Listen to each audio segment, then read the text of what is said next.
This is the Ancient and Medieval History Lecture for Wednesday, the 17th of March, 2021. ERIN go BRAGH. Happy St. Patrick's Day, Ireland forever. That's what ERIN go BRAGH means in Gaelic. Where we have been is talking about the period known as the Great Crisis of the 3rd century. We had talked about how the Severan dynasty creates a harsher empire that's more authoritarian, but how its rulers, just like the Julio-Claudians and all other hereditary dynasties, starts out strong but ends up weak.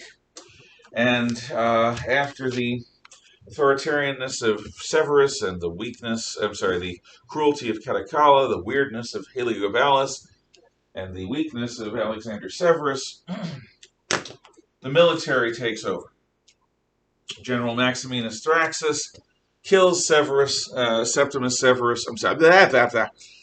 General Maximinus Thraxus kills Alexander Severus because he wants to make peace with the Germans.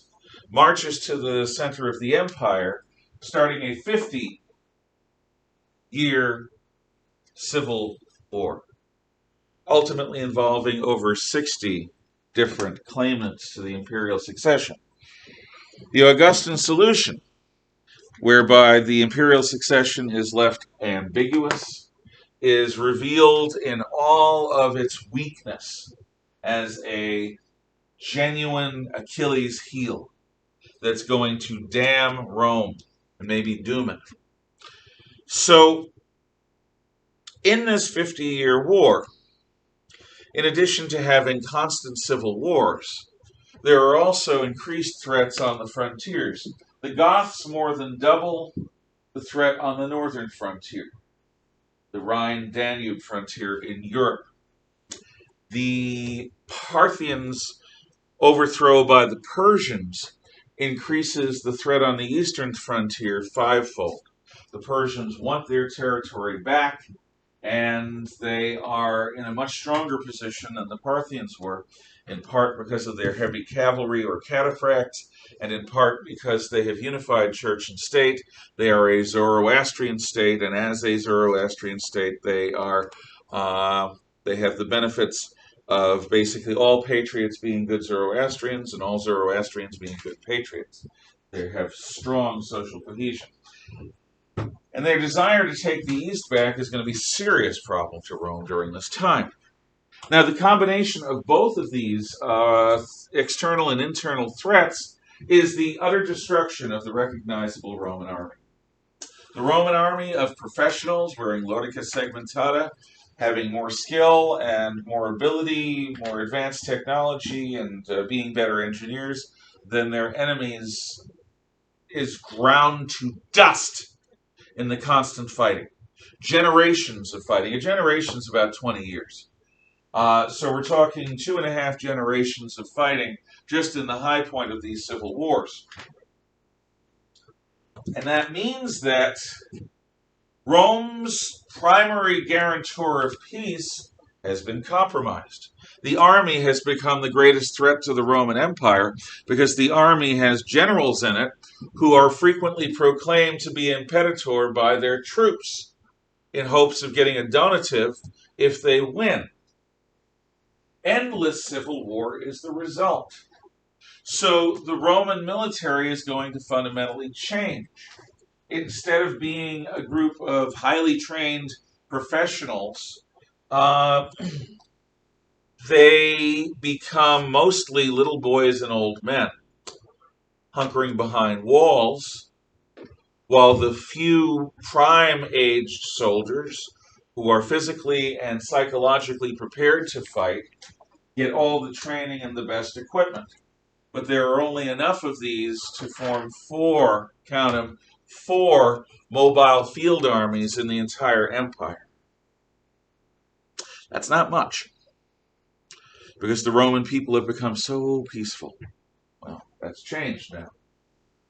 So this 50-year crisis dooms the economy, because the donatives, endlessly promised by numbers of different pretenders to the throne aren't always just given after victory.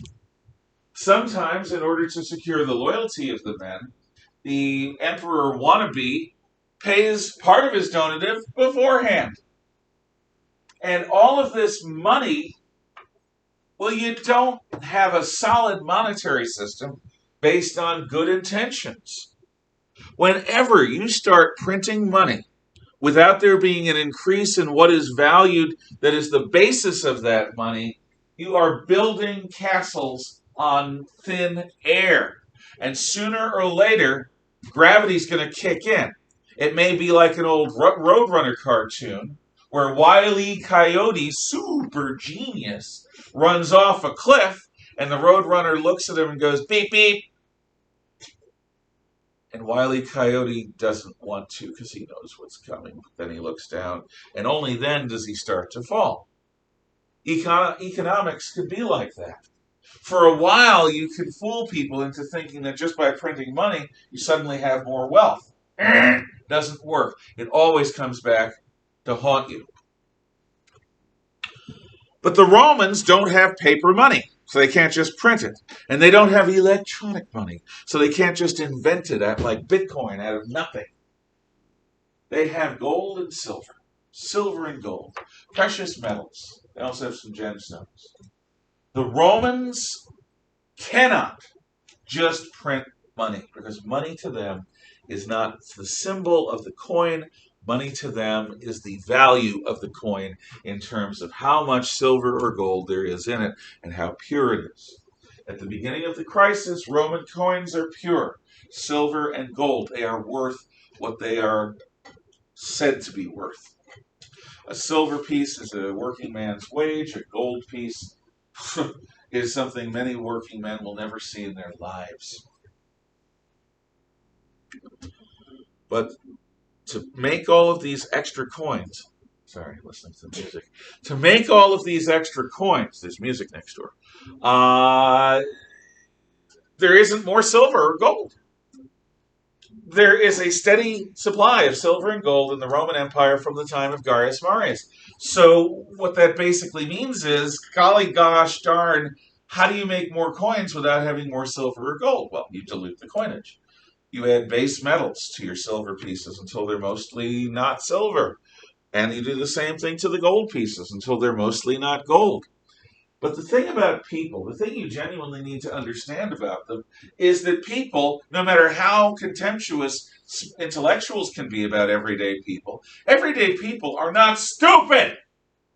They can tell the difference in weight, in look, in feel, in taste between a pure silver piece or a pure gold piece on the one hand and a bogus silver or gold piece on the other. Two of these things is not like the others. Two of these things is just not the same. And as a result, people lose confidence in money. So if you only have a silver coin that is 1/5 silver, then that coin is going to be worth 20% of what it used to be worth. No more, no less. Honestly, you might as well just melt the rest of the coin away and separate out the silver from the base metals again. It doesn't work. The Roman economy begins to overheat with hyperinflation, which is what happens when you have so many coins. Each unit of money is worth less and less. Why? Well, basic law of economics, the law of supply and demand. Law of supply and demand. Lead and gold are almost the same exact thing. Molecularly, they're only a little bit different. Yet one is used to be used on pencils for disposable lead writing, and the other is the basis of all human economics. Why? Well, gold is prettier than lead, that's one thing. Gold's about as soft as lead. Lead is about as soft as gold. Gold and lead are not metals that you want to wear as armor because it won't stop much of anything. So, why? Well, yes. Well, because gold is rare, and so people want it, but it's also they can't have it as much, so they want it. Exactly. Human beings never really grow up past the toddler stage where you see your sibling playing with something that you have had no interest in up until this point, and then all you want to do is play with those blocks.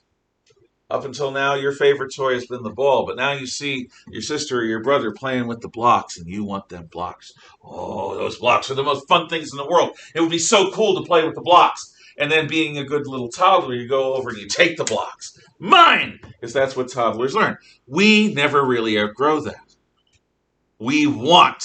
We see, we want, we take. There's a reason why we have laws. Because without laws, we behave badly.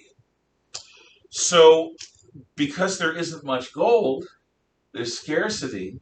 The more scarce something is, the more valuable it tends to be, especially if it's useful. Gold is useful as a medium of exchange. It's useful in making jewelry. It's useful in making coins. But you can't really use gold for much of anything. I suppose you could make soft bullets out of gold, but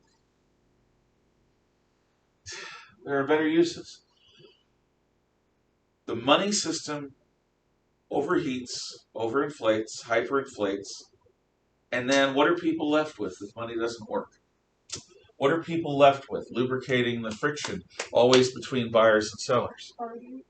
Barter. Barter. I've got sheep, you've got goats. Let's do some trading.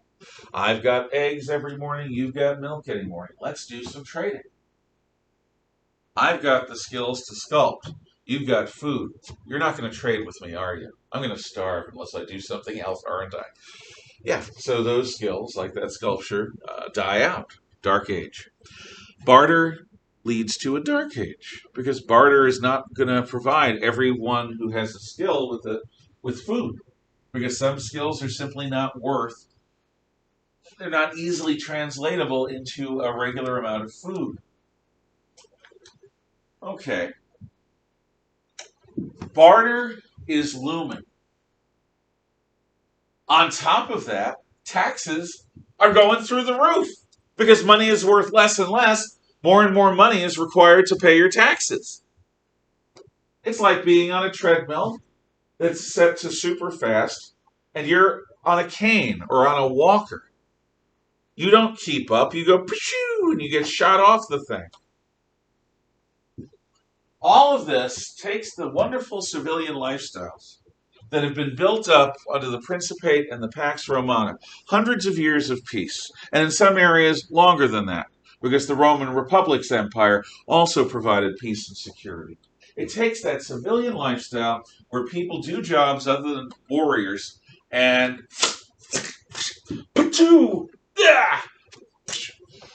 destroys it.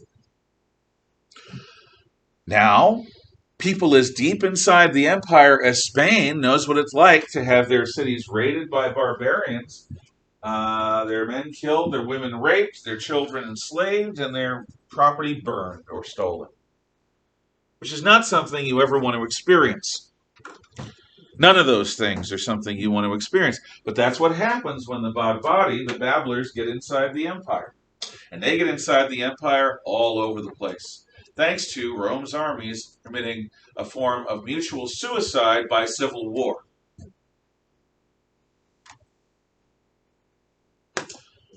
So it's bad. In fact, let me explain how bad it is in a way that each of you should be able to appreciate personally. Most of you live in homes, not apartments, I imagine. But even those of you who live in apartments, condominiums, whatever, connected housing, know what a single family home is like. Okay, let's assume that you are fortunate enough not only to be in a nice single family home with a yard, but that you're fortunate enough to have a room of your own. Not everyone does, but we're going to assume you live in a single family home with a nice yard and you've got your own room. That gives you the space to express yourself, to suit it to your tastes. It's the one part of the house that's yours and not your parents', although they're going to insist on you keeping it clean, and they're not necessarily going to let you do anything you want with it. You got to wait until you buy or rent your own place to do that. But still, within very broad limits, it's your space. And you got the yard. And you got a life. Because you have the scope to have a life, because you have the space to have a life. You can spread out a little bit, claim some territory, have some personal security, have some fun. And then everything goes to hell in a handbasket. Raiders come from the mountains. And suddenly every single family home is a target. Because the raiders come 50, 60, 80, 100, 120 at a time. And while Dad may be very good with a firearm, and heck, Mom too, and heck, you might be too, hopefully you are. If you have a family of 3, 4, or 5 people and 80 or more people attack you at the same time, it's not necessarily going to end well unless they're super incompetent and you're super good. Also, most houses built these days are not designed to stop a bullet. They're just not. So, the only way to be safe is to go behind walls. So everyone moves into the bigger apartment buildings and builds, sort of ad hoc walls around them. In this scenario, you're in a city of about 50, 60,000 people. And everyone is moving into a small, defensible neighborhood. Your family is going to be lucky if it has its own room. For the whole family. You're going to be living barrack style. Bunk beds. Footlockers, if you're lucky, like in the Army. Yard? You've got some common space, but most of that's devoted to your guard and to gardening. Then you've got the walls around that hem you in. And if you go outside the walls, you've got to be watchful all the time because the bad people are there. Your life of eating your own family's cooking is over.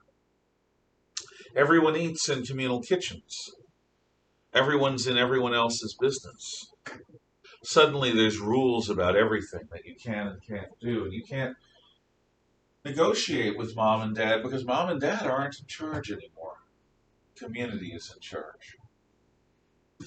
Life as you knew it no longer exists. And that's what happens to the Romans who live out in the countryside. The Romans of the suburbs lose all of that. Now, it's one thing to be poor your entire life.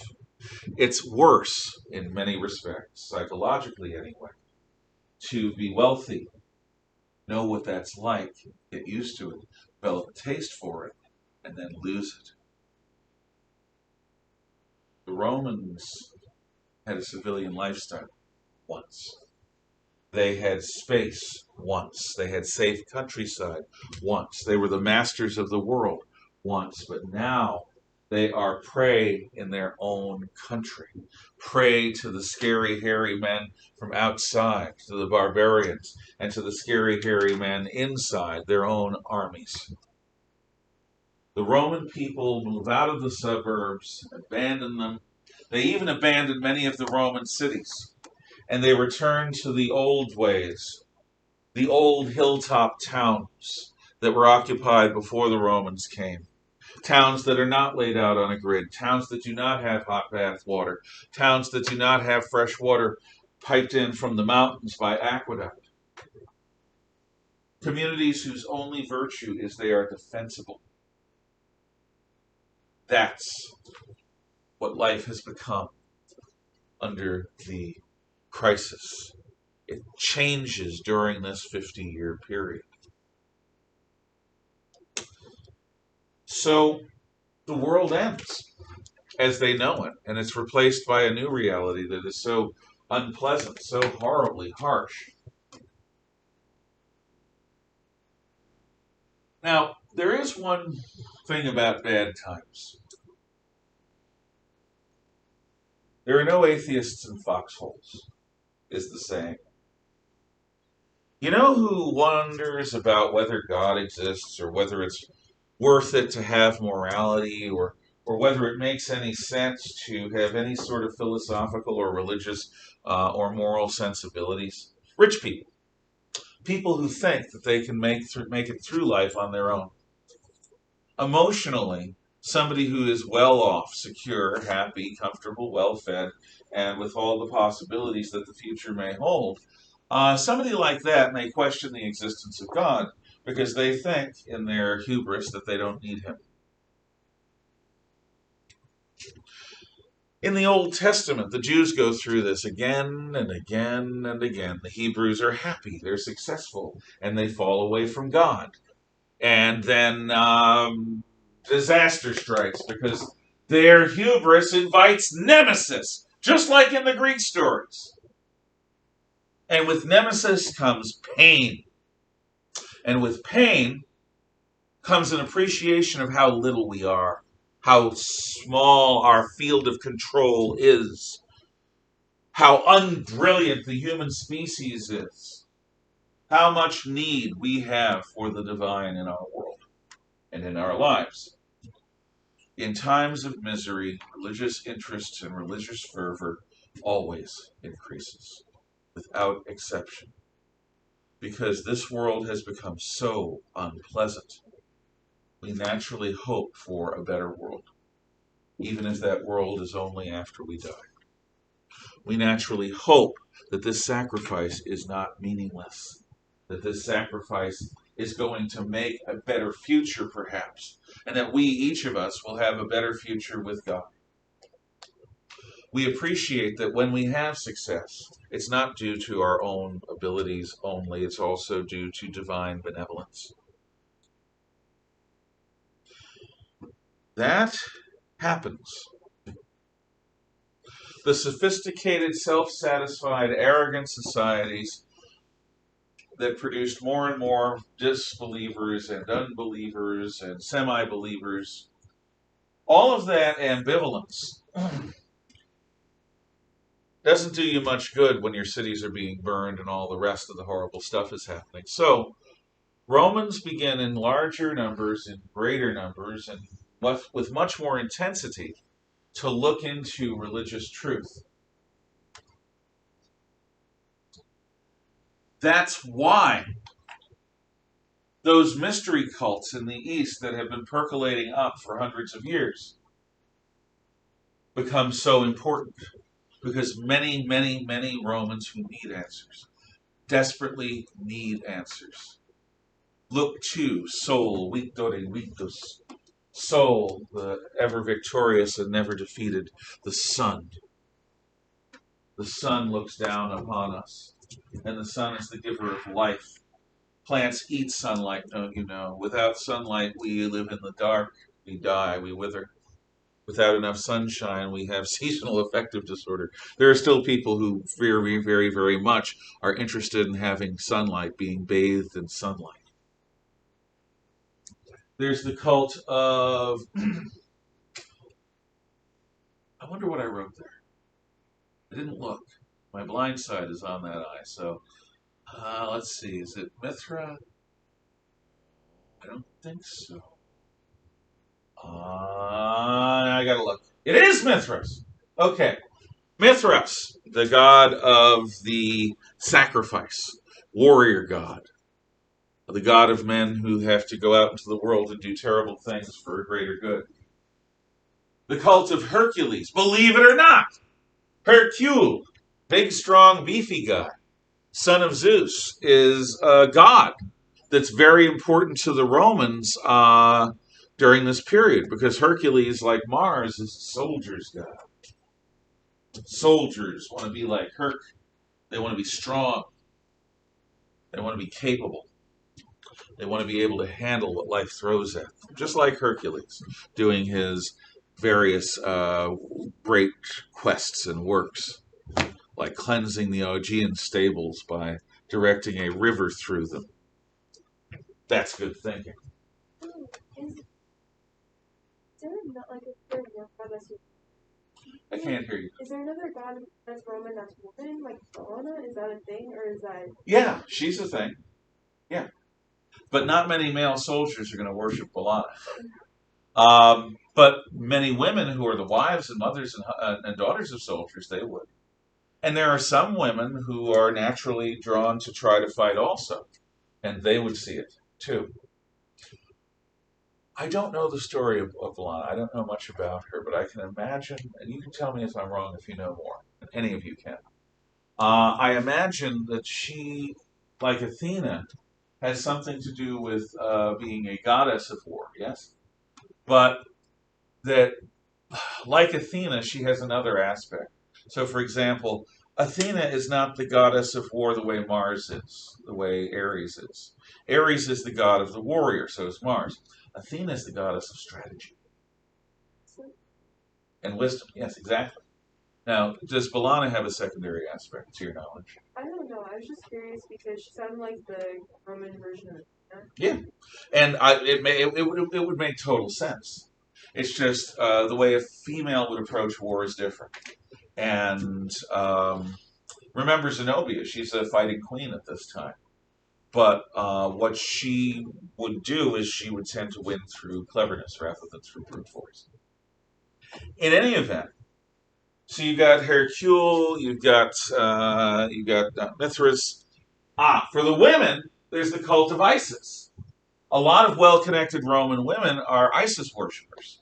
Now, you may remember, Isis is an Egyptian goddess. And Isis famously is not only a giver of life being female, because you may not know this, but kids come from the women there, huh? And, mating of men and women, but women bear the children, women nurse the children, women tend to raise the children in traditional societies. So the propagation of the species, so Isis being a goddess is connected to all of that, that's true. But Isis also, does anyone remember what she does that's so important? Yeah. Oh, I just remember she's like the goddess of magic, and in like the the Egyptian myths, she's like pretty like the most powerful Egyptian god from what I've heard, and she like basically fights off all the demons, draws sun, both and sun. Yeah, her symbol is the Ankh, which is like a cross, but it has a loop on the top rather than a single straight. Like also healing. Yeah, definitely healing. We're going to get to that. Didn't she birth the world?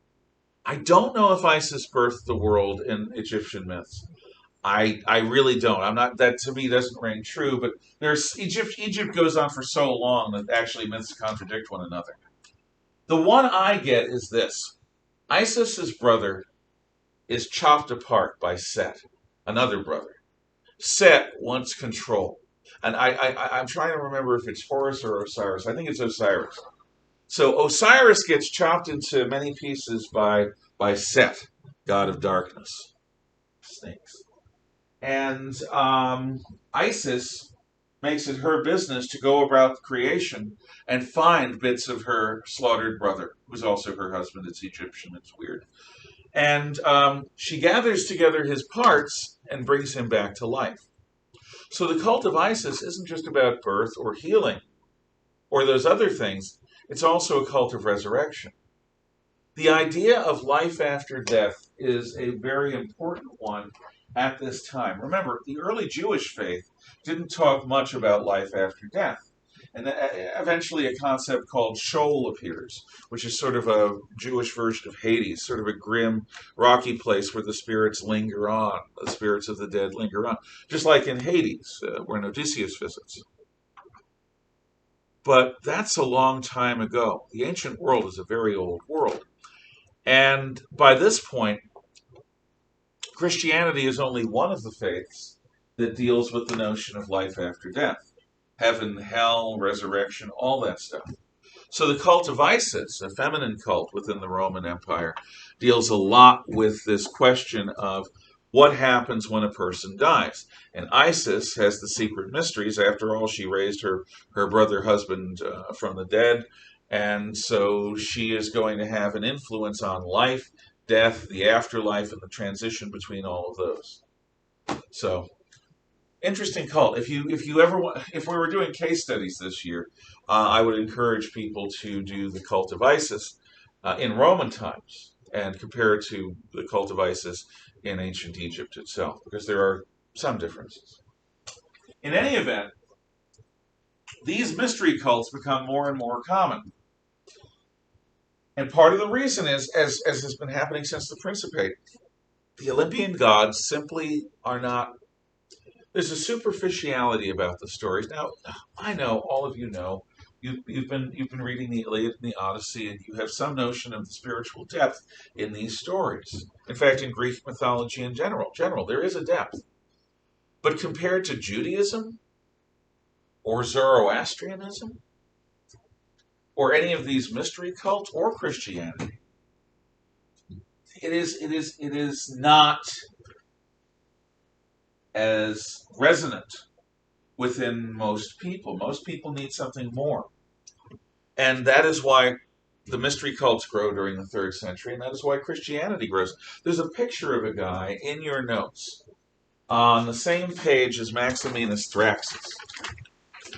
And that picture is, I think, on the lower right. And it is a fellow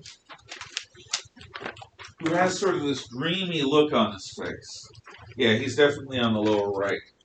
Now, I know the photocopy is not great, but what you may or may not be able to get from this picture is he is looking into the middle distance. He's not really there. He's doing what some call the 1,000-yard stare. He's looking into the middle distance. I don't know if you've ever dealt with somebody who's sort of out there, but sometimes people who are out there, they're sort of in the moment with you, or a bit. They're really not looking hard at you or paying much attention to you. They're sort of cool chill about things. They're chillaxing. Learned that word. Don't really know what it means, but I think it has something to do with Chilling out and cold relaxation and air conditioning or something. Anyway, fine. I'm not funny. I know that. Anyway, the person's looking off into the middle distance, and they're sort of connected more to the spirit world than they are to the physical world. And that is what this statue looks like. He looks like a guy who is looking past the physical realm into the realm of spirit for comfort, for guidance, for security. That's why I have that there. So, in addition to the mystery cults growing, Christianity, by this point, has spread everywhere. Every province of the Roman Empire has Christian communities. Every big city in the Roman world has Christian communities. Most every big family has Christian members, or is worried that some of their young people, or old people, or middle-aged people are going to become Christians themselves. Christianity is the most successful religion to come out of the East. And the more the Roman government tries to crush it, the more strong it seems to become. And this is going to be an important thing. Because from Decius's time, the entire Roman Empire, from one end to the other, has a government that frequently looks to Christians as the cause of all these problems. Why? Well, victory has 1,000 parents. Defeat is an orphan. That's an old axiom. Why? Well, because people want to claim credit for being part of a victorious project. They want to win.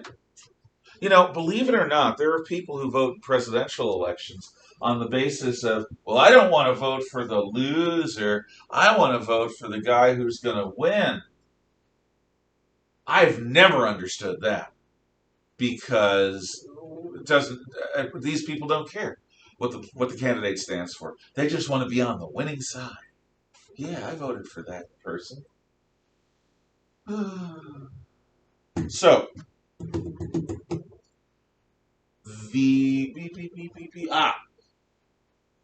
victory has 1,000 parents. Everyone claims to be in on it.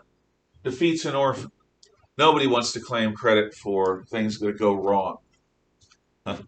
Yeah, I burned down the house by accidentally leaving a cigarette out when I fell asleep.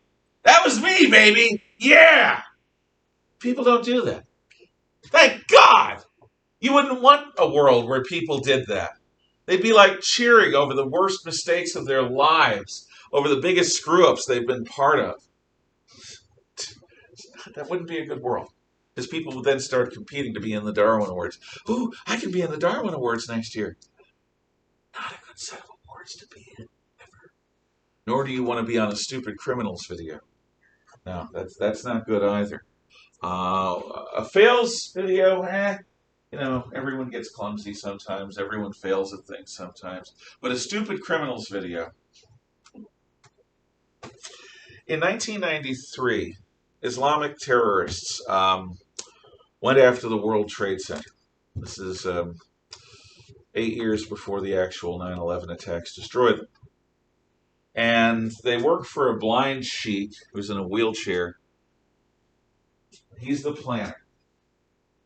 They rent a van from a rental car company, and they fill it with explosives, and they drive it to the underground parking lot under one of the World Trade Center towers. They set the timer, and it blows up. The people in the tower could hear sort of a giant flatulating noise, a sound. And maybe down in the lower floors there's a slight tremor. The buildings are not damaged. A number of the cars in the parking lot are damaged and destroyed. There is some partial collapsing of those parking lots, but the buildings themselves are not phased at all.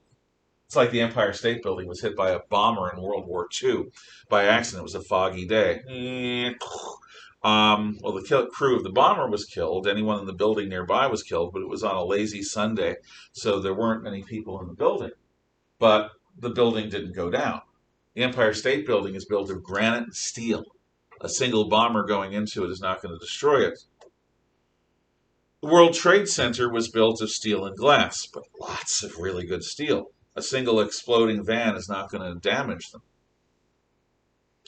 I mention this because how would they have gotten on the stupid criminals video? And I like it when my criminals and terrorists are stupid. It makes me happy. They rented the van under their real names. Yep. Told us the story. It's a good story. I tell the story frequently. They rented the van under their real names. There are other criminals that do stuff like this, but that's the biggest example. So, if things go wrong and you're in government, people might blame you.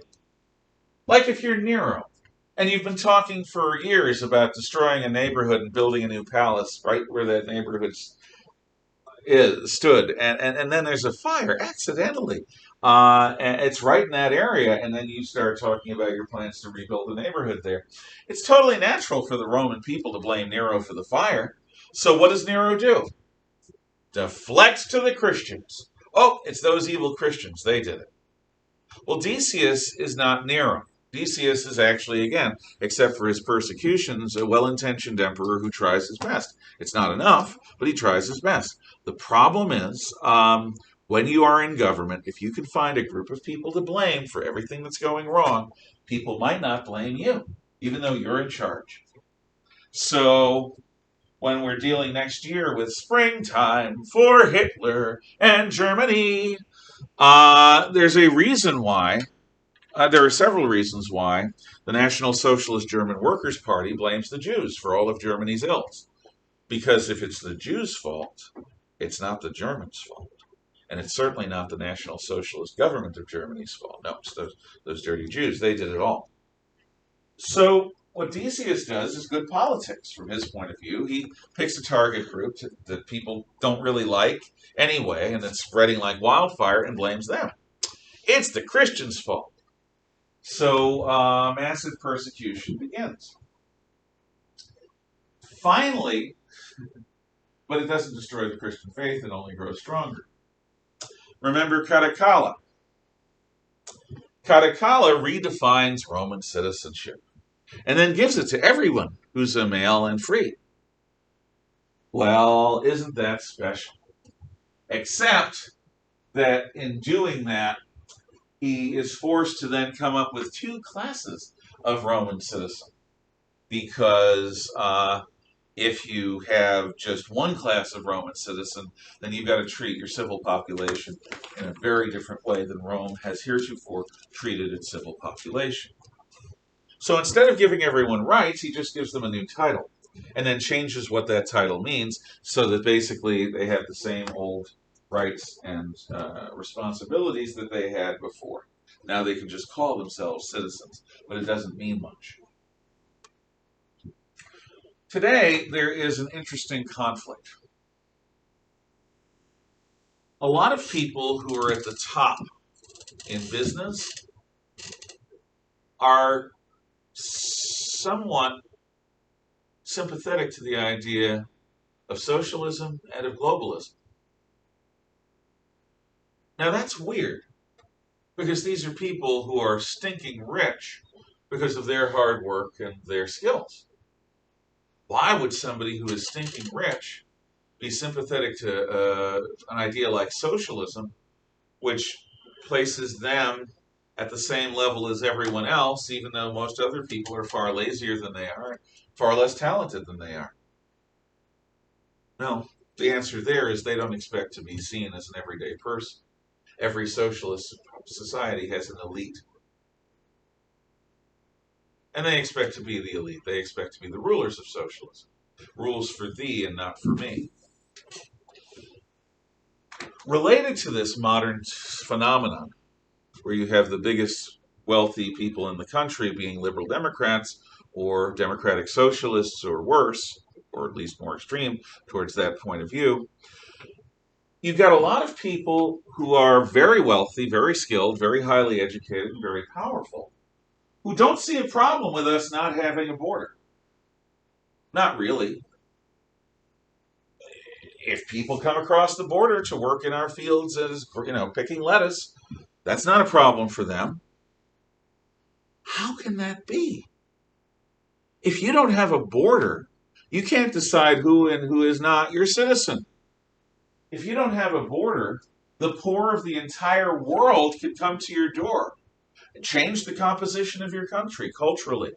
Instead of it being a country of hard workers, it becomes a country of peasants. How could otherwise, and I'm asking this because some of you, and I say this without criticism, are more progressive than I am. Everyone is more progressive than I am, except Attila the Hun. Why would they not care? Yes? Because they're all like and house is up. And so when it's like thousands, like over thousands of different people going everywhere, economy this crap, they're not going to be affected by it because they have tons of money. Yeah. I actually hate to agree with so simplistic an answer as you just said, but you're absolutely right in my judgment. But it goes even further than that because they don't have all their eggs in the United States. They have investments all over the world, and many of these international elites don't think of themselves as French, British, German, Americans, or any other thing. They think of themselves as citizens of the world. And as citizens of the world, if the United States goes to hell in a handbasket, they'll just go elsewhere. These people have found something to care about more than their citizenship.